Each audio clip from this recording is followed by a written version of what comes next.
Hey guys, it's SFP here, and welcome to episode number 18 in my FIFA 16 Morecambe career mode. And finally, that is not a tongue twister anymore. I think I've cracked the code there, and hopefully, I've cracked the code with these next three games that are happening. If you guys remember, there are actually only 5 games left in the league. Very exciting. I believe I have a 6 point or 7 point lead, so if I win these 3 games, it is over, guys. If I win these 3 games, I have officially won the league. So you see there, 5 more games left, 7 point gap, 3 wins, and it's over. And excuse me, guys. And I'm actually recording this while it is snowing outside because here in the east coast of the United States there is a blizzard of sorts coming. So we've stocked up for the weekend basically. So at least I do not plan on leaving my house till Monday. Uh, Afternoon, which I guess is like any typical day, but considering I don't have the option of getting out of my house if I wanted to, that kind of poses a interesting situation. And while it seems silly to think about that, when the option is taken from you, that's a whole different proposition. But anyways, enough about that. I stocked up for the winter, so to speak. Hopefully the power does not go away, and if that does, and if you guys do not see this recording or any recordings after this, for a while, then you will know that my power was cut off. So just giving you guys a heads up. But I'm also here recording with me next is my cat, who is being really cute and annoying at the exact same time because she's trying to play with my microphone. I'm telling her no, this is not a toy. So hopefully she won't bug me too much while I'm recording this. And that is it for this little intro, guys, as we begin our game. And I believe this one, you guys will be in for a big surprise. Now here we are with Compton. Compton from Yeovil Town. He actually gives a great cross in there. This is one of those goals where I'm trying to wrap my head on what exactly just happened. I had two decently placed center backs, and somehow that ball slips in between those two. And this thing right here, the fact that he managed to pull off a great cross, being blocked there by Beanley, and it finds Mr. What's his name here? Number 39, I believe is his number. In between my two defenders. It's just one of those goals where I'm like, really, what just happened here? And he has that Mr. T look here, and it's Zoko, I believe, from Yeovil Town. Anyways, here, that wasn't bad enough. This was a thing of beauty. Again, it's something that I think I could not defend against. The first two goals from Yeovil Town have been so perfect that I don't think I could have blocked it, even if I had Roach back there manning the post. But this is not exactly the way I wanted to start off this video, guys. I'm down 2-0, and I've only lost once, and it was away. So I'm hoping I don't get my second loss here. Um, as you will see here, things will be getting very, very interesting. I believe it's Contreras here in the post. Again, what a horrible way to start this half, guys. And here we have Murphy. Murphy's going to cut back, beats his defender, going to go for the goal. And it was the closer post between the goalkeeper, which really he shouldn't be beaten by that position, to be quite honest. But luckily for us, he does, and Murphy gets another goal to tally up to his overall here this season. As you can see there, very sneaky there by Murphy.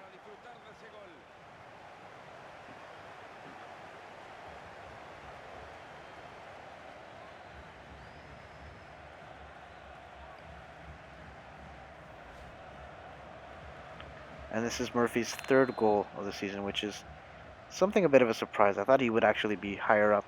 Anyways, here we have Mullen trying to get the ball there, and right as I was about to, I think the ref blows a whistle, and so while we are down a goal, we're still down, we're losing, but at least it's better than having a 2 goal gap. Anyways, here we have Murphy. Murphy yet again.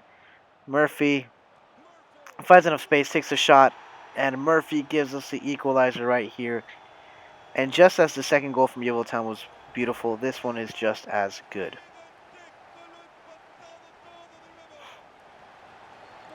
Perfectly timed shot there. Nice position as well.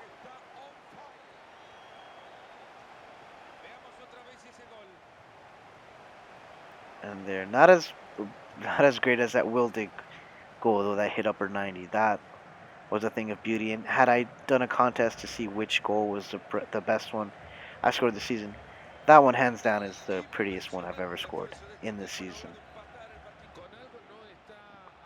Anyways, and just as I get the equalizer, this happens.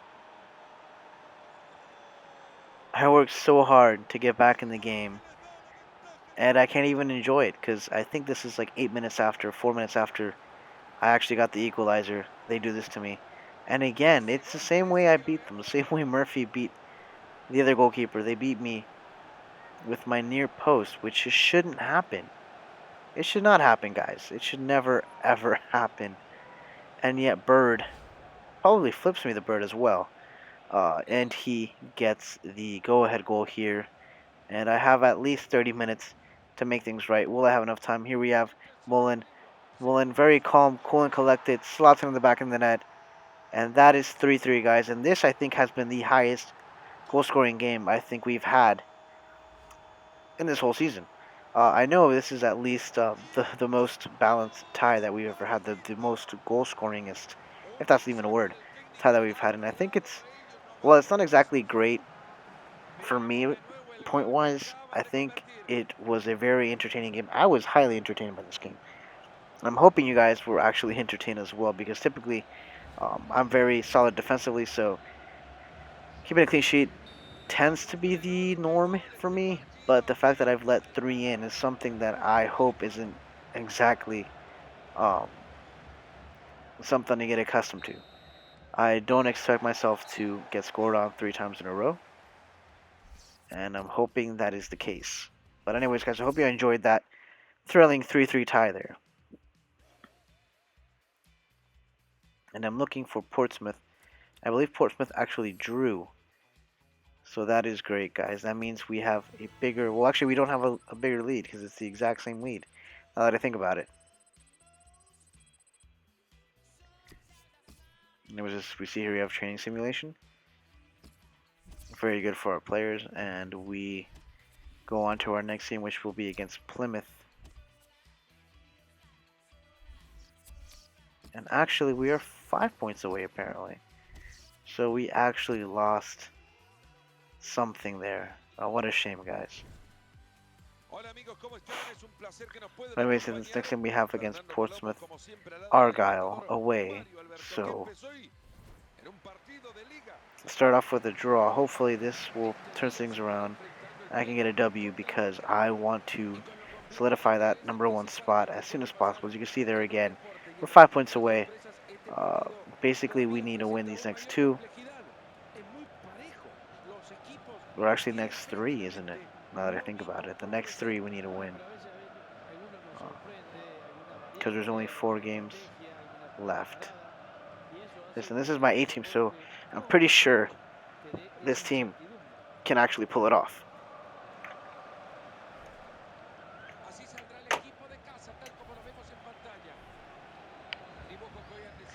And here we have Portsmouth starting 11. And I really, really wish we could actually somehow just skip all this and go to the Premiership. Because all these little formations and stuff would be a lot more interesting because I could actually talk about the players that are in there. Maybe the championship things will turn up, but this is where my lack of knowledge of soccer could become a hindrance here in this career mode. Or at least at the very beginning of this career mode. At the beginning, I mean the first 2 seasons. But the season is almost set and done.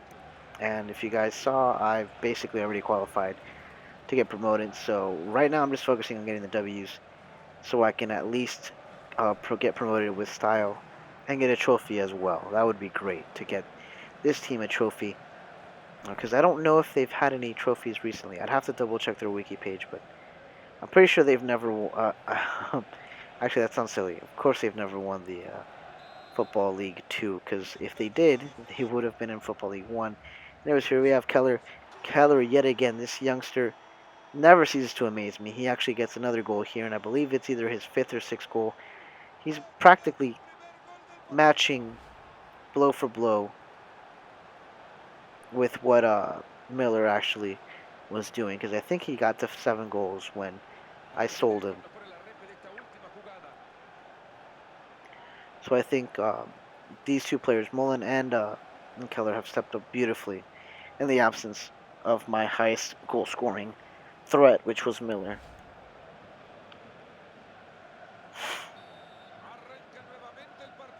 Anyways, this time we start off very early on with a goal. Hopefully, this means things will be different in this game. And as we can see there, what a horrible slide tackle there from the defender there from Portsmouth, from Plymouth, excuse me.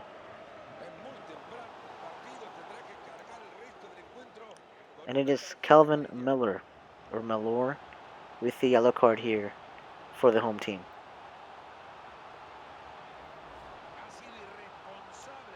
As you can see there, no intention to get the ball whatsoever. And actually, that's probably pretty a little bit harsh. Let's just chalk it up to bad timing there. And here we find Keller, and Keller again with another goal. The second goal of this game. I've lost track of how many goals he scored this season, but I'm pretty sure we'll get that little notification coming up once we go back and reset.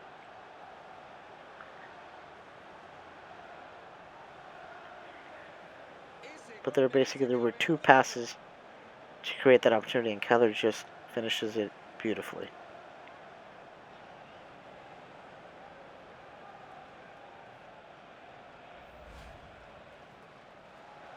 This is Keller's sixth goal, so I'm sure he's at least matched Miller. But I could be wrong, guys. If I'm wrong, let me know in the comments section down below, but I think he's matched him. Or he at least needs one more goal to match it. And that will be in the first half, guys. This is a very different half than the last game where we actually were down 1. This time we're actually ahead by 2 and in a comfortable position to get a win here. And I remember we need 3 wins to basically finish this season off in first place. And I believe there's going to be a yellow card here. Yes, there will be. This will be a yellow card for Gary Sawyer.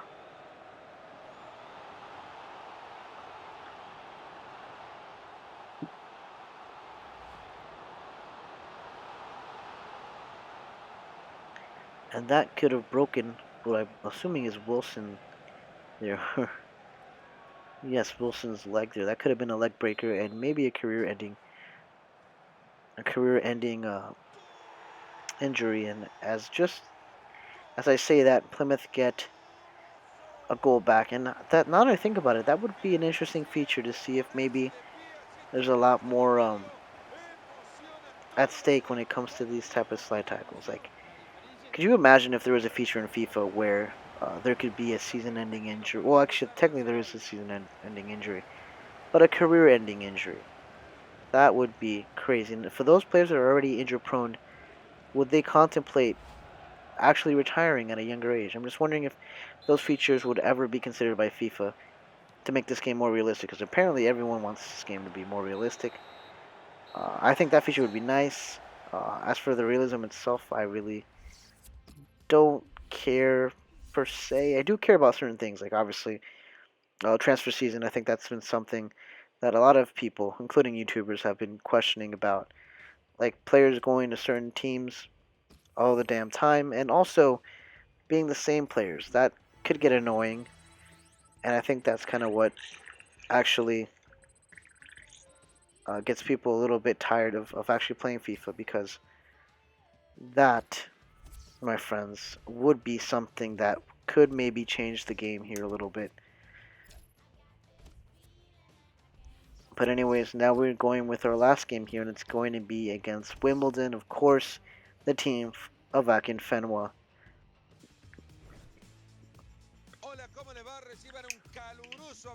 And we got 1 win down. We need 3 more to go, and I'm sure we will clinch the #1 spot here in Football League 2, which, while it is a big accomplishment for our club, I'm pretty sure in the big picture it's not a very big thing. As you can see, there were 5 points away, so we need 2 wins.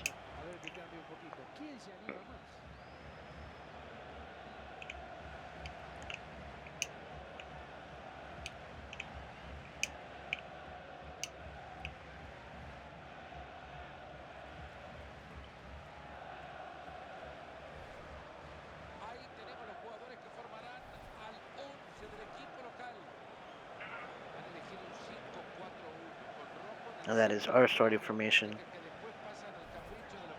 Our starting 11.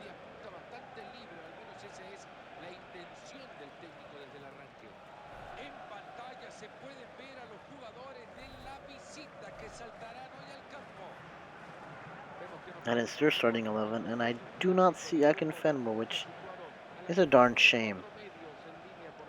Maybe, though, he will be coming up in the second half. Who knows? Maybe he's their secret weapon, and they're just waiting to use him at the proper time to destroy me. But let's see how we fare in this next match. Hopefully, we get the W and make ourselves in a good position, put ourselves in a good position, excuse me, to actually clinch this #1 spot. As you can see by the first half, nothing happened, guys. Nothing exciting happened, so let's go on with the second half here. Hopefully something happens here, and then we're going to have Murphy. Murphy is going to go. I thought he was actually going to find Keller or Mullen, but he actually goes for the shot, and Murphy, who I think hands down has been the man of the match or the man of the episode, I should say, for this video, because he's actually been so clutch. That's between obviously Murphy and Keller as for who's been the most inspired player in this video, but needless to say, both of them are stellar players in this club. Actually, they've actually stepped up when I needed them to, and so I'm hoping to see a lot more from them come next season when we will actually need it, because we're going to be facing tougher opposition, relatively speaking. But anyways, I do have a stronger squad, so that may change things. And here, just to put the nail in the coffin, DeVitt tucks in the second goal here, and I believe we can go home, or we can stay home, excuse me, with the 3 points here. And we'll only have one more game that will define whether or not we can clinch the #1 spot or wait till the last day to actually see where we fall position-wise.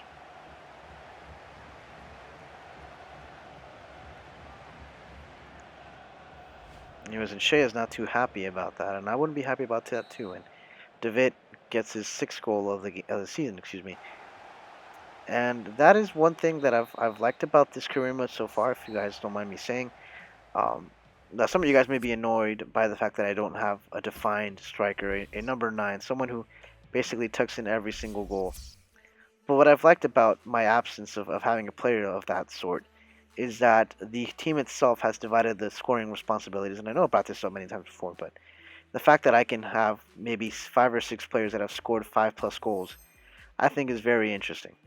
And I hope you guys actually appreciate that more than maybe, say, me having one striker that scored 20+ goals. Although then again, he'd probably be in the running for the Golden Boot. So to his their own, I guess. To each of their own. But anyways, here we have the squad report here. And Dugdale is someone who I think I might have to sell next season. Wilson as well. And I'm still on the fence about Allison. I think I might keep him though, because I don't think I'll get enough money. But at least think he deserves. Anyways, guys, that's it for this video. Stay tuned for the next one coming up soon. Follow me on Twitter at SFP Soccer Show. Follow me on Twitch at SFP Gaming. If you're new to my channel, please subscribe. Like the video if you enjoyed it.